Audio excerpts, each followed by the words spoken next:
ಎಲ್ರಿಗೂ ನಮಸ್ಕಾರ. ನಾನು ಬೆಂಗಳೂರಲ್ಲೇ ಒಂದು IT ಕಂಪ್ನಿಯಲ್ಲಿ ಕೆಲಸ ಮಾಡ್ತಾ ಇದ್ದೀನಿ. ಹಾಗೆ ಬೆಂಗಳೂರಲ್ಲೇ PG ಇಟ್ಕೊಂಡು UPSC ಪರೀಕ್ಷೆಗೆ ಪ್ರಿಪೇರ್ ಆಗ್ತಾ ಇದ್ದೀನಿ. ಮುಂದಿನ ಹಾಡನ್ನು ಪ್ರಸ್ತುತಪಡಿಸುತ್ತಿರುವವರು ಅಪ್ಪೇ, ಇದು ಯಾವ್ದೋ flash back rebel star Ambareesh ಹಳೇದು ಅಕ್ಕಿಲ್ಲ ಬೆಳೆ ಇಲ್ಲ ಚಕ್ರವ್ಯೂಹ ಕತೆ ತಂಗಿದ್ಯಲ್ಲಪ್ಪೇ. ನಾನು ನಂದಿನಿ ಬೆಂಗಳೂರಿಗೆ ಬಂದೀನಿ. ಇವತ್ತು PG ಇಡ್ಲಿ ಇತ್ತು, ಅದನ್ನ ತಿಂದು ನನ್ನ ಲೈಫ್ ಹಿಂಗಾಗಿದೆ. ಆ ತಿಂಡಿ ತಿನ್ನುವಾಗ ಸ್ವಲ್ಪ ವಡೆ ಚೆನ್ನಾಗಿತ್ತಂತ 2 ವಡೆ ಜಾಸ್ತಿ ತಿನ್ಬಿಟ್ಟೆ.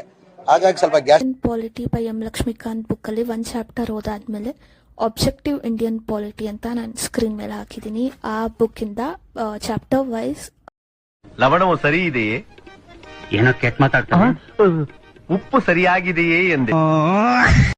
ಹಿಂದೆಗಡೆ ಮನೆಗಳು ಕಾಣ್ತಾ ಇದಾವಲ್ಲ, ಆ ಮನೆಗಳ ಹಿಂದಕ್ಕೆನೆ ನಾಗರಬಾವಿ ಇರೋದು.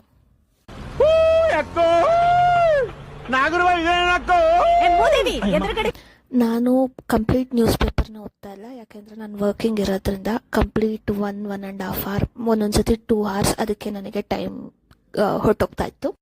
ಒಂದು ಟೆಲಿಗ್ರಾಮ್ ಚಾನಲ್ ಇದೆ,